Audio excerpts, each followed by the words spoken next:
Eran días grises, eran tiempos de mañanas envueltas por una niebla densa y noches frías inundadas por una oscuridad más profunda y terrorífica de la que jamás podríais imaginar. Pero lo peor no era la oscuridad, era lo que vivía en ella.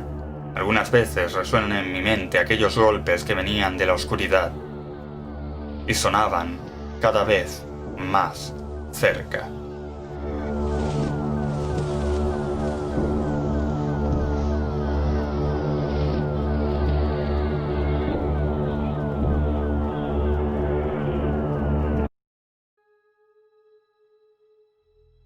Eran tiempos en los que la civilización y el mundo rural todavía estaban muy distanciados. Yo era el joven Brandon Malone, un médico recién salido de la academia sin esposa ni hijos. Dediqué todo mi tiempo en mejorar mis habilidades para la medicina. Eran tiempos de experimentación constante, y a pesar de que la higiene ha mejorado gracias a Semmelweis, todavía quedan muchos misterios de la medicina por resolver. Era difícil conseguir un trabajo de médico después de terminar los estudios con 20 años. Así que muchos de mis compañeros, incluyéndome a mí, comenzamos en las morgues. En la academia uno podía descubrir su resistencia a la hora de observar un cadáver con sus órganos sanguinolientos y a veces incluso palpitantes. Pero nunca nos prepararon para las morgues. El olor de los cadáveres cubiertos de moscas se entremezclaba con los vómitos nauseabundos de mis compañeros, los cuales no duraban ni una semana en este oficio, porque a diferencia de ellos, yo me había criado en una familia dedicada al curtido de pieles, y me había acostumbrado a los malos olores, y seguramente me habría pasado toda la vida trabajando de ello, de no ser porque mi querido padre decidió convencer a mi tío para adoptarme y llevarme a la ciudad. Mis padres sabían que era lo mejor para mí, y con 7 años me mudé a la casa de mi tío, que era el patrón de una fábrica. 3 años después, mis padres fallecieron, ambos por un brote de tuberculosis. Mi interés por la medicina fue temprano, y mi tío no dudó en matricularme en la universidad. No tenía pensado que acabaría limpiando sangre del suelo de una morgue, pero no estaba perdiendo el tiempo. Cada cuerpo humano sin vida que se hallaba tumbado sobre la mesa lo visualizaba en mi mente de la misma forma que un relojero sabe el nombre y la forma de cada uno de los engranajes que componen la máquina para que ésta funcione. El cuerpo humano me resulta fascinante, pero mientras limpiaba la sangre y las moscas zumbaban sin cesar alrededor de mis oídos, no paraba de pensar que lo que quería no era contemplar cadáveres, quería salvar vidas, y aquí solo había muerte. Pero en ese momento no era consciente de que había cosas peores que la muerte. Los meses pasaron en la morgue. Nunca faltaba trabajo. Lejos de parecer insensible, he de decir que el trabajo de la muerte es desgraciadamente muy rentable. Además, era un año peculiar, ya que llegaban noticias sobre extrañas enfermedades y un asesino en serie que estaba aterrorizando las calles de Londres. Nunca solía volver tarde a casa. Todos los días, nada más salir del trabajo, caminaba dirección a mi apartamento de alquiler. No solía frecuentar locales ni nada por el estilo, a diferencia de muchos de mis compañeros. Mi apartamento era pequeño, pero no necesitaba nada más. Solo me bastaba con tener mis libros de medicina junto a las ilustraciones de anatomía, y alguna que otra novela como la de Frankenstein. Cuando la vida de un hombre es pura rutina, es difícil olvidar el día que lo cambió todo. Aquella tarde, como de costumbre, terminé mi turno y fui en dirección a mi apartamento. Pero cuando te dedicas a hacer el mismo recorrido todos los días, los detalles que lo hacen diferente se muestran con mayor claridad. Había una niebla tan densa que apenas podía ver algo que estuviera a más de 2 metros de distancia. Yo caminaba con la precaución de no chocar con nada ni con nadie. No era la primera vez que volví a casa en un día con niebla, pero conforme avanzaba, pude percibir aquellos detalles. El silencio era inusual a esas horas de la tarde, y recuerdo que comencé a teorizar el porqué. Puede que aquellas noticias sobre las enfermedades y el asesino en serie estuvieran aterrorizando a la población y todos estaban encerrados en sus casas. La idea de ser atacado por un miserable despiadado me hizo acelerar el paso.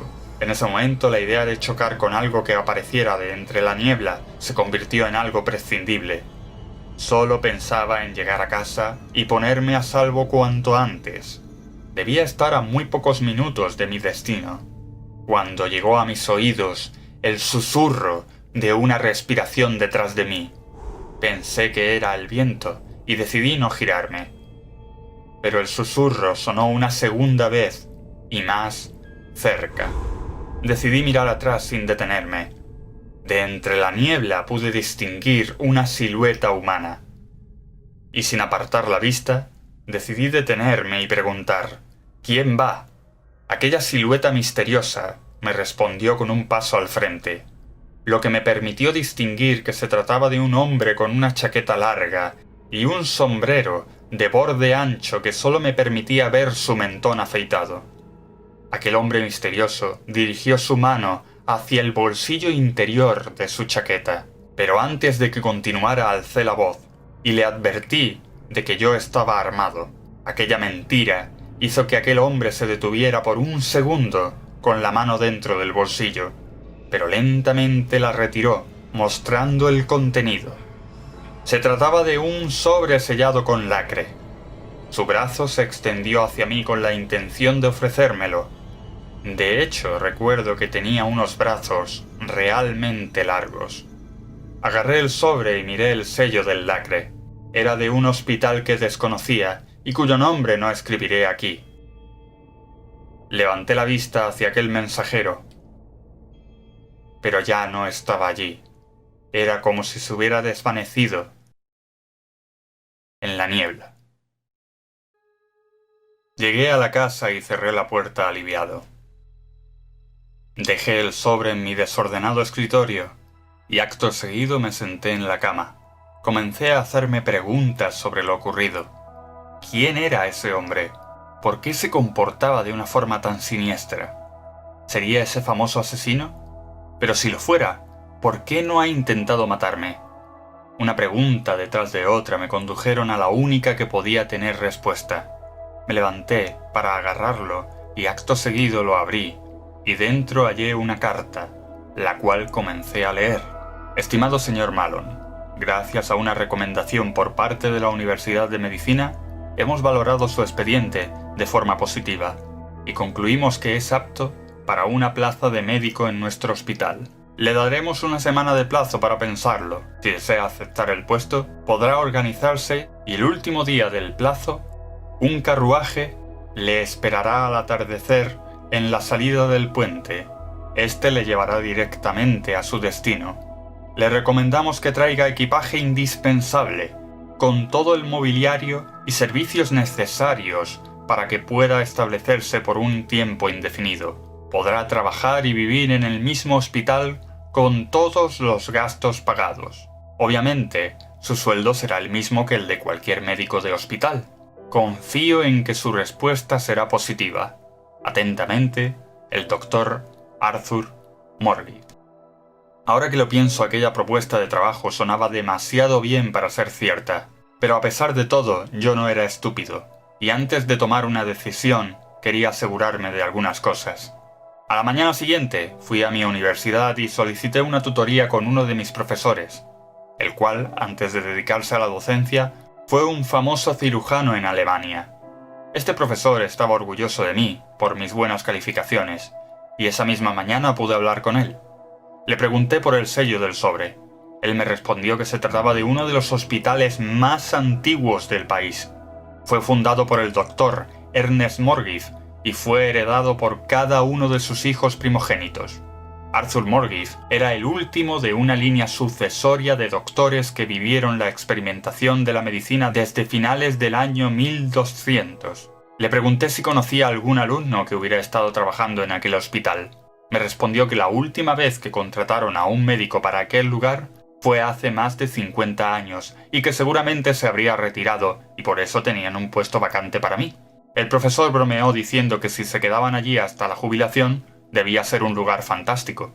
No puedo culparlo, ya que él no podía hacerse una idea de lo equivocado que estaba. Y mientras escribo esto, me llena un sentimiento de arrepentimiento absoluto, ya que nada más volver a mi casa, ya estaba planeando qué iba a llevar en la maleta para mudarme a aquel infierno. Llegó aquel día al atardecer, y allí estaba el carruaje de 2 caballos esperándome. El cochero resultó ser el mismo hombre que me entregó la carta, o al menos eso pensé, ya que vestía igual que aquella vez y solo pude ver su barbilla afeitada. Sin dirigirme una sola palabra, me señaló dónde podía dejar el equipaje y tomé asiento. El interior era cómodo y limpio. No me atreví a preguntar al cochero cuánto tiempo tardaríamos en llegar, así que poco después del chasquido de las riendas, saqué mi malgastado ejemplar de Frankenstein y comencé a leerlo para entretenerme. El recorrido me mostraba cómo el paisaje cambiaba del bullicio de la civilización a la silenciosa naturaleza. Jamás he visto un camino tan cubierto por árboles que apenas dejaba pasar la luz del sol. El sendero se hacía cada vez más incómodo a pesar de los mullidos asientos. Pero no fue mi primera vez en un viaje largo en carruaje, así que esos 2 días no se me hicieron muy largos. Finalmente, al anochecer, llegamos y pude verlo. Aquel hospital. Una construcción parecida a la de las iglesias góticas, con formas que terminaban en punta y ornamentos retorcidos, todo de color gris. El cochero frenó en la puerta, donde pude ver que me esperaba un señor adulto de unos 40 años más o menos, el cual me dio la bienvenida nada más bajar del carruaje. Me adelanté preguntándole si era el doctor Morgiv. El hombre asintió con una sonrisa. El doctor le pidió al cochero con el nombre de Henry que me llevara el equipaje a mis aposentos, y fue entonces cuando entré por primera vez en ese lugar.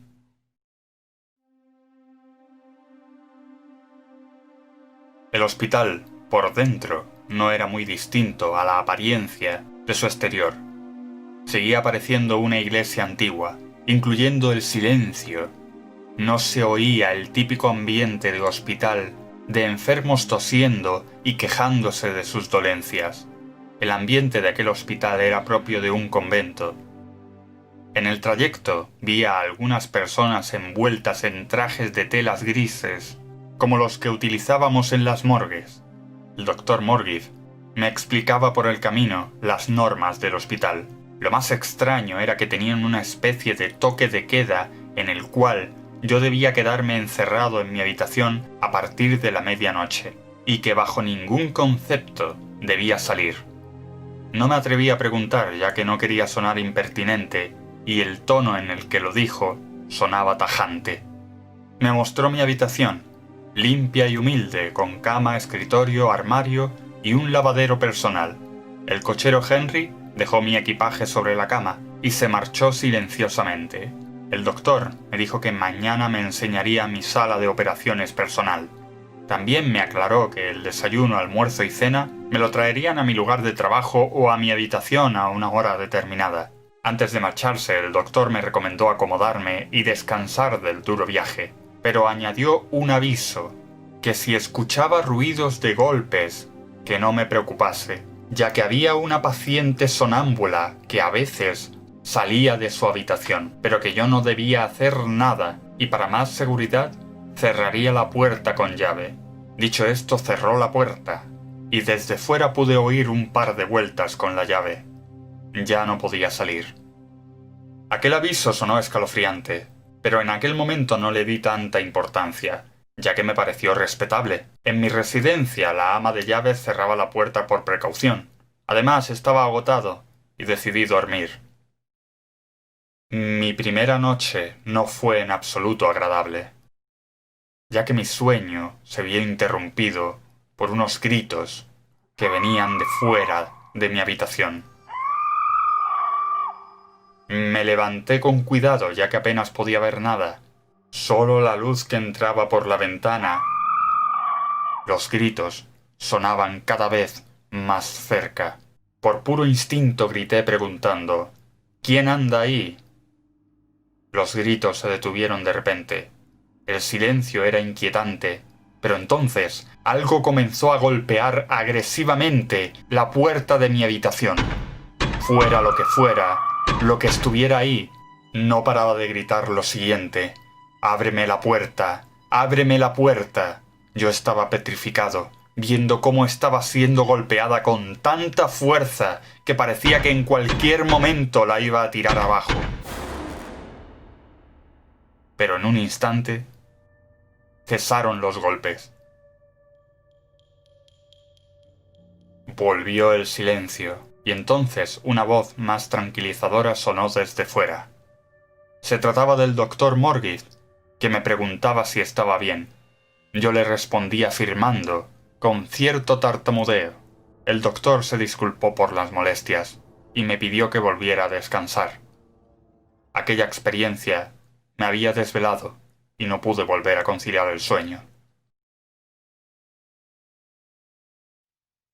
Los primeros rayos de luz entraron por mi ventana, pero no era un amanecer colorido, más bien era gris y apagado debido a que estaba nublado. La noche se hizo larga y el insomnio me había afectado anímicamente. Entonces sonó el ruido de una llave dando vueltas al cerrojo de mi puerta, la cual se abrió. Para mi sorpresa, se trataba de una criada que me traía el desayuno en una bandeja. Ella, muy educada, me pidió permiso para entrar. Yo obviamente se lo ofrecí. Mientras dejaba la bandeja en el escritorio, me preguntó cordialmente si había pasado una buena noche. Yo le respondí de forma escueta que unos ruidos no me lo habían permitido. Ella me preguntó y se disculpó por la indiscreción. Recuerdo su mirada. Su mirada de ojos brillantes estaba llena de una mezcla de ternura y preocupación, algo casi maternal, que me transmitía mucha confianza. Además de que su broncíneo rostro deslumbraba una belleza que jamás había contemplado en una mujer. Puede que por el hecho de que nunca una mujer antes había mostrado interés por hablar conmigo, decidí contarle lo que pasó. Pero antes ella me interrumpió y cerró la puerta de mi habitación. Comentó que no era buena idea que nos escucharan hablar. Entonces ella agarró la silla del escritorio y se sentó frente a mí, con interés por escucharme. Aquel ambiente íntimo me transmitió más seguridad para contárselo. Al terminar ella me preguntó cómo me llamaba. Yo le respondí con el apellido Malone, añadiendo mi oficio de médico. Ella se presentó como Lorraine, la encargada del servicio de habitaciones del hospital, y al decir esto se concienció de que debía seguir trabajando, y se levantó despidiéndose cordialmente. Pero antes de salir por la puerta, me dio las gracias por confiar en ella, y acto seguido abandonó mi habitación. Lorraine apareció como un trazo de alegría y color en un lienzo gris. Su presencia hizo que este lugar me pareciera más acogedor de lo que realmente era. El doctor Morgith entró en mi habitación dándome los buenos días y preguntándome si estaba listo para mi primer día de trabajo. Recuerdo que estaba realmente entusiasmado, pero a día de hoy no dejo de culparme por ser tan ingenuo. Conforme avanzamos por los pasillos, el doctor me preguntaba por mi interés por los avances científicos en la cirugía y la medicina actual. Obviamente le respondí que me apasionaba descubrir nuevas fronteras en ese campo. El doctor esbozó una sonrisa añadiendo que entonces no se había equivocado conmigo.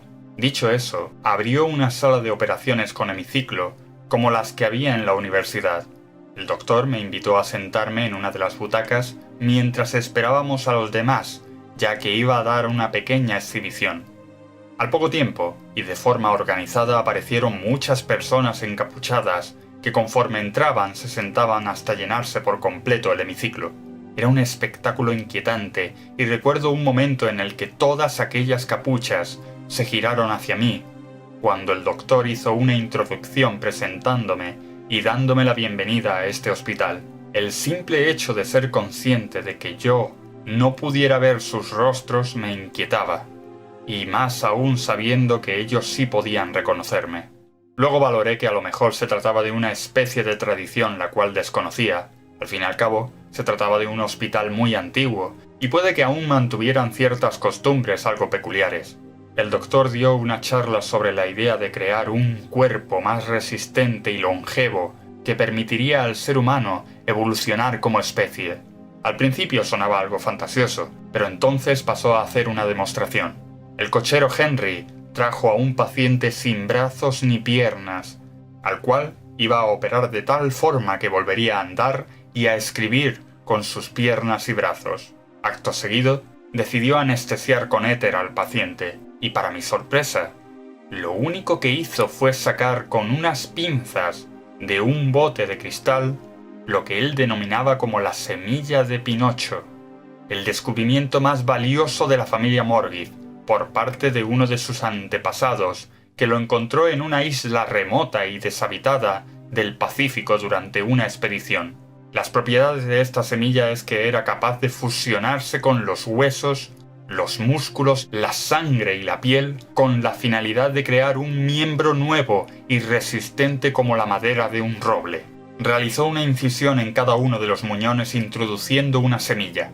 Cubriendo las zonas con vendas bajo un tratamiento de un mes, el paciente podría comenzar una fase de rehabilitación que le permitiría hacer vida normal. Para demostrar los resultados, el doctor dejó pasar a uno de los pacientes que ya habían pasado por la fase completa. Por lo visto, perdió el brazo derecho, y el brazo que tenía en ese momento, a pesar de que lucía un color grisáceo, como el de la piel de un rinoceronte, era prácticamente perfecto, y el doctor invitó al paciente a hacer una demostración de resistencia. Henry le entregó un tubo de acero al paciente, y éste lo sostuvo en su mano, y en un segundo pudo doblarlo como si fuera de papel. El hemiciclo aplaudió ante tal proeza. Yo estaba sorprendido e incluso incrédulo ante tal espectáculo, pero sin duda se trataba de un avance increíble de la medicina que desconocía. Era la unión perfecta de la naturaleza con la ciencia. Al terminar la exhibición, los encapuchados abandonaron el lugar, y yo me quedé a solas de nuevo con el doctor. Lo primero que hice fue felicitarle, y después le pregunté quiénes eran aquellos espectadores encapuchados. El doctor me miró, y respondió en pocas palabras que eran gente muy importante. Sin entrar en más detalles sobre la pregunta, el doctor me dijo que ya que sabía cómo trabajaban aquí, pasaría a enseñarme lo que debía hacer. El doctor me acompañó a lo que sería mi sala de lo que él definió como la zona de experimentación personal. Era un laboratorio con una mesa de operaciones e instrumental quirúrgico para mí solo. El doctor me dijo que estaba interesado en que consiguiera que la pigmentación de la piel de los pacientes tratados con la semilla Pinocho volvieran a tener un color más propio de la piel del ser humano.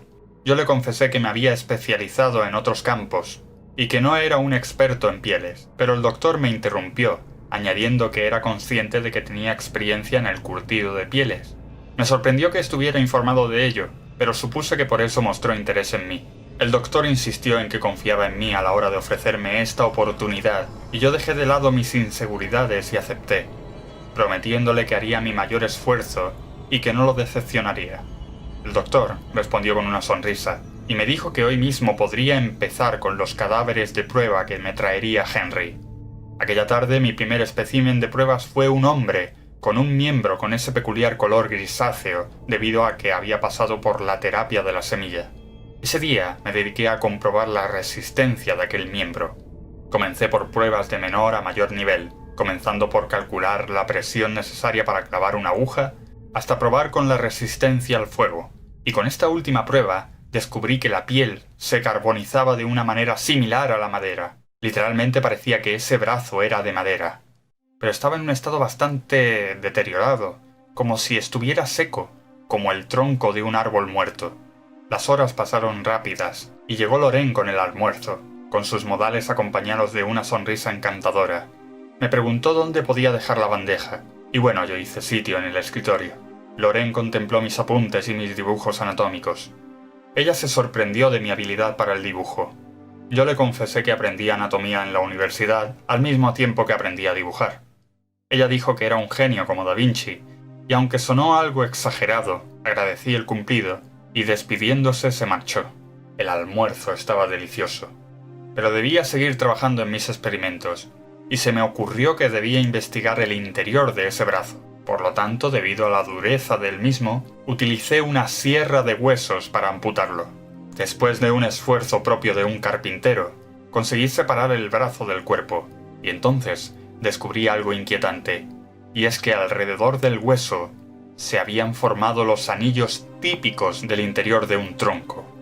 En una mezcla de asombro y espanto por ese descubrimiento, comencé a plantearme que literalmente esta semilla convertía a las personas en árboles. Todo era demasiado turbio, pero sin duda esto podía ser un gran avance en la historia, no solo de la ciencia, sino del ser humano.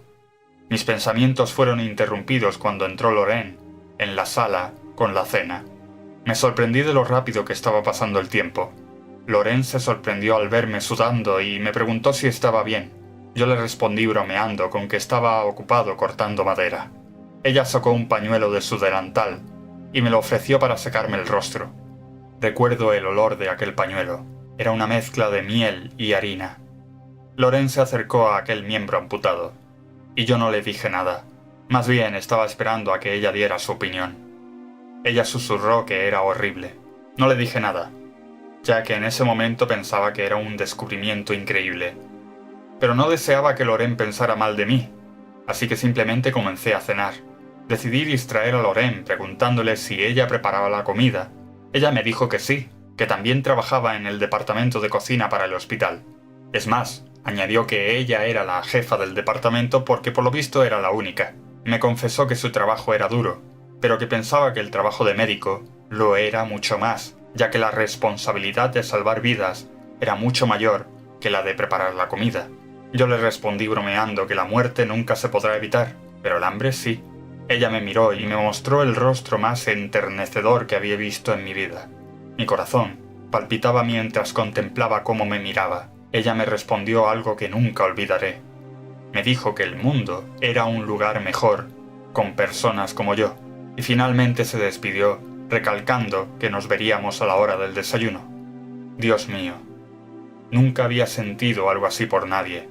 Poco después apareció Henry y me señaló que debía volver a mi habitación. Por los pasillos pude ver cómo varios de aquellos empleados envueltos en telas grises empujaban carros y carros llenos hasta arriba de botes de lo que parecía que estaban llenos de sangre. Había oído hablar de las transfusiones de sangre, pero creo recordar que estaban en una fase muy experimental. ¿Para qué querían tanta sangre? Henry puso su mano en mi espalda para que continuara, y no me detuviese. Finalmente entré en mi habitación, y el silencioso Henry me encerró con llave. Estaba exhausto, y mi cuerpo y mi mente necesitaban descansar. Aquella sería la última noche que pasaría en aquel infierno.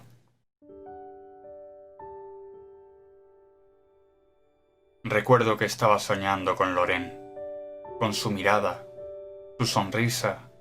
Soñé que nos abrazábamos, mientras me fundía en el dulce olor de sus cabellos. Y entonces escuché su voz, exclamando: «¡Despierta, por favor, despierta!». Al abrir los ojos, ella estaba allí, pidiéndome que me despertara y escuchara atentamente. El corazón me latía con fuerza y no pude decir nada, así que ella comenzó a hablar, y fue cuando me lo confesó todo. Ella era una espía del servicio secreto, pero había sido enviada para investigar este hospital, haciéndose pasar por criada. Por lo visto, este hospital estaba realizando experimentos clandestinos, con medios poco éticos, subvencionados por organizaciones secretas que quieren avanzar a pasos agigantados en la ciencia, con la intención de provocar una guerra y crear un nuevo orden mundial. En ese momento todo me parecía absurdo, pero yo me mantuve en silencio y la dejé hablar. Me contó que el propósito de las organizaciones para el estudio de aquellas semillas no era para mejorar la medicina ni la vida de los seres humanos.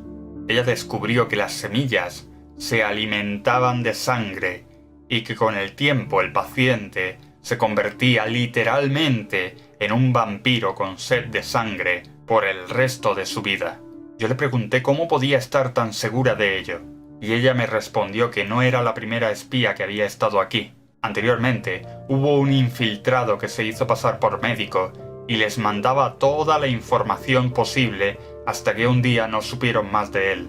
Sospecharon que había sido asesinado por la hija de Morgift. ¿Su hija?, pregunté extrañado, y Loren me respondió que la hija del Dr. Morgift fue su primer espécimen de pruebas con la semilla. Y muchas veces el doctor la deja suelta por los pasillos como vigilante nocturno. Y si te descubre, no dudará en matarte a no ser que el doctor lo impida. Entonces comprendí que tal vez lo que golpeó mi puerta la noche anterior fuera la hija de Morgift. Le pregunté a Loren por qué me estaba contando esto. Ella apartó la vista con una expresión triste y me respondió que yo le parecía una buena persona y que no merecía morir allí. Me sentí muy culpable, porque nunca le dije la verdad. Nunca le dije que hasta ese preciso momento estaba dispuesto a seguir con la investigación. Ella me dijo que me ayudaría a escapar esa misma noche, que debíamos huir cuanto antes. En ese momento, sin decir ni una sola palabra, mientras me ataba las botas, estaba decidido a escapar de ese lugar, aunque todavía tenía mis dudas de si Loren decía la verdad. Pero lo cierto es que después descubrí que todo lo que me dijo era cierto.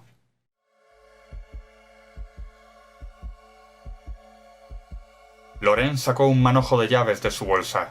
Dijo que pudo robárselas a Henry en un descuido. Era nuestra única oportunidad de salir de allí. La luz de la luna que entraba por los ventanales era lo único que iluminaba aquellos pasillos donde las sombras eran oscuridad absoluta. El silencio era inquietante y nosotros intentábamos fundirnos con las sombras. De repente pude reconocer unos golpes que vinieron del pasillo. Era un sonido parecido a los que escuché la otra noche. Loren me susurró que nos escondiéramos debajo de una camilla cubierta con una sábana. Los golpes seguían sonando y se estaban acercando lentamente, y al rato los sonidos venían acompañados de una respiración burbujeante que parecían venir de las fauces de alguna bestia salvaje. Ya prácticamente estaba pasando al lado de la camilla cuando distinguimos que susurraba frases diciendo: «Déjame entrar, ábreme la puerta». Nosotros aguantamos la respiración hasta que aquello pasó de largo, y los golpes ya apenas se distinguían. Era el momento de salir. Continuamos hasta llegar a la sala de la entrada. Pero nos agazapamos en una esquina, ya que allí se encontraba el Dr. Morgift, con la puerta principal abierta, hablando con alguien que no podíamos reconocer. El doctor hablaba de que el plan estaba marchando correctamente, y que seguirían investigando un medio para camuflar la piel grisácea. El desconocido le preguntó si yo era de fiar, y el doctor dijo que, de no ser así, encontraría alguna forma de obligarme, como hizo con muchos estudiantes anteriores a mí. El desconocido respondió elogiando sus métodos.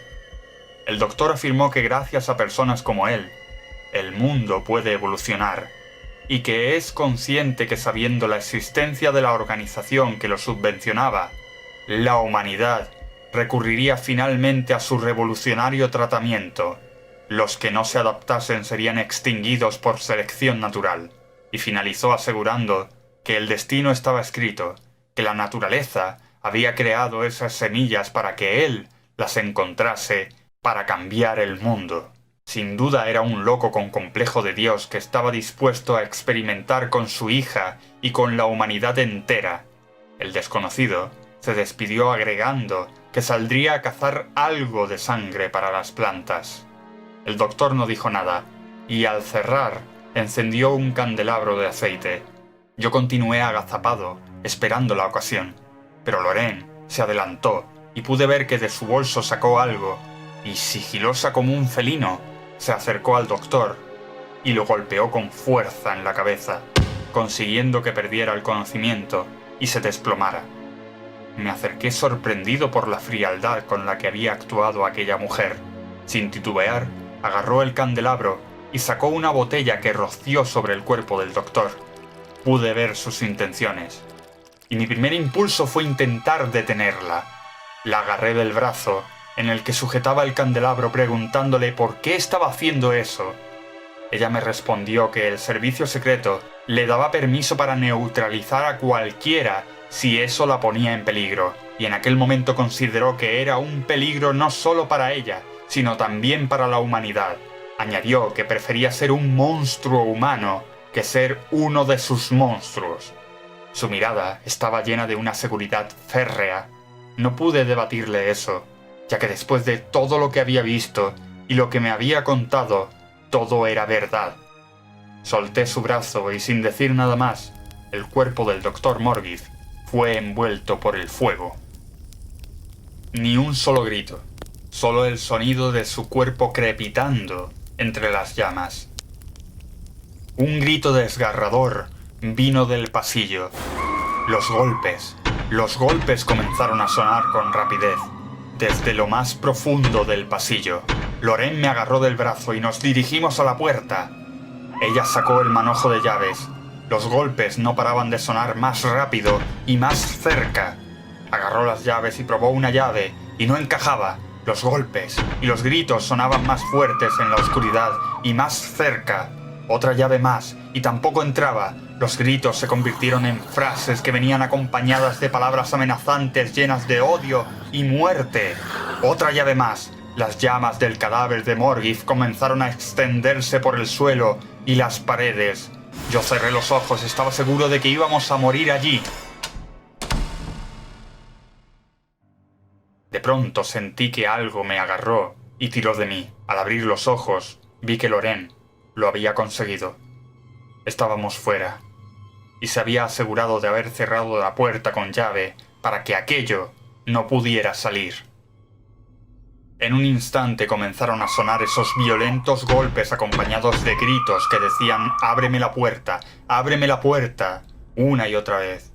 Una a una las ventanas comenzaron a iluminarse desde dentro con las llamas que se extendían por todo el hospital. Comencé a ver las siluetas de aquellas personas con telas grises que se quedaban mirando desde la ventana sin inmutarse y poco a poco eran envueltos por el fuego sin el más mínimo gesto de dolor.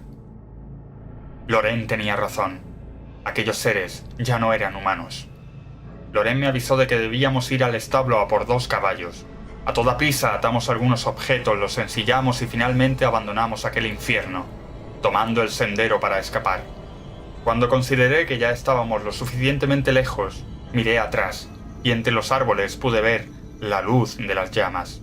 Quiero pensar a día de hoy que ese lugar ardió por completo y desapareció. Cabalgamos hasta el amanecer, y exhaustos atamos los caballos bajo un abeto.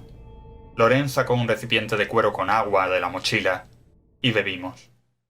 Hacía frío, pero por suerte Lorraine había agarrado algunas mantas del establo. Ambos lo compartimos, y nos acomodamos bajo aquel abeto. En ese momento le di las gracias a Lorraine por haberme salvado la vida. Lorraine acomodó su cabeza en mi hombro y me dijo algo muy hermoso. Me dijo que ahora ya sabía lo que sentía un médico cada vez que salvaba la vida de alguien.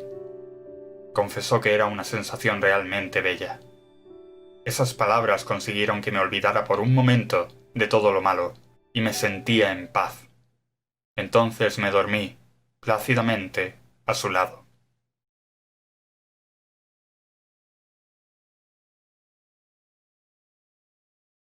No recuerdo bien cuánto tiempo estuve durmiendo, pero al despertarme Lorraine ya no estaba junto a mí, ni tampoco su caballo. Miré a mi alrededor y vi que había dejado una nota al lado de donde ella debía estar. Decidí leerla allí mismo.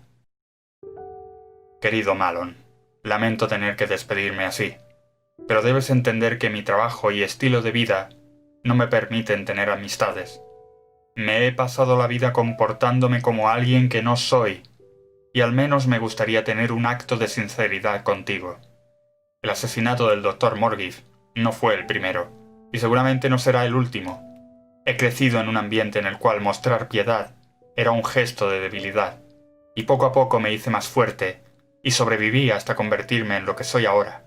Puede parecer extraño, pero desde que te vi, había algo en tu mirada que había olvidado. Era una mirada llena de esperanza y ambición, pero luego descubrí que eras una buena persona, y no podía dejar que murieras allí. Simplemente no podía.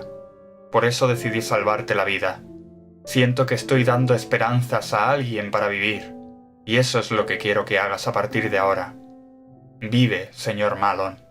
Vive y lucha por vivir. Puede que nunca volvamos a vernos, pero siempre te recordaré como al hombre al que le salvé la vida. Hasta siempre, Lorraine. Todavía recuerdo las lágrimas recorriendo mi rostro al terminar de leer esa carta. Lloraba porque descubrí que la amaba y que supe que nunca jamás volvería a verla. A día de hoy todavía conservo su carta como uno de los objetos más valiosos que tengo. Durante el viaje a caballo comencé a elaborar un plan, ya que evidentemente aquellas personas encapuchadas me buscarían, así que decidí abandonar el país y empezar una nueva vida en las Indias. Me vi decidido a cambiarlo todo, incluyendo mi nombre, el cual no voy a mencionar aquí. Pero si lo preguntan, el joven Malon murió en aquel lugar. Pude enrolarme en un barco como grumete y paramos en Lisboa para finalmente llegar a las Indias. Trabajar de marinero no se me daba mal, así que decidí posponer la idea de quedarme en las Indias y ver mundo en barco. El capitán valoró mis facultades y durante mucho tiempo estuve recorriendo los 7 mares, hasta que un día finalmente, con una pequeña fortuna obtenida durante años trabajando, decidí acomodarme en las Islas Fiji, donde he vivido hasta los 40 años y posteriormente decidí volver al mar para viajar al país del que me enamoraría y donde pasaré el resto de mi vida tranquilamente. Por eso no voy a confesar dónde estoy. Ahora que escribo esto recuerdo que muchas noches cuando me iba a dormir esperaba que ella apareciera en mi habitación y me despertara. Pero nunca ocurrió. Y dudo que ocurra. Han pasado muchos años y soy consciente de que jamás nos volveremos a encontrar. Pero no he perdido la esperanza en vivir. Ella me pidió que siguiera viviendo. Y a pesar de todo, aquí estoy. Sigo viviendo y no he perdido la esperanza, a pesar de que a veces la oscuridad estará allí para recordarme aquellos días grises.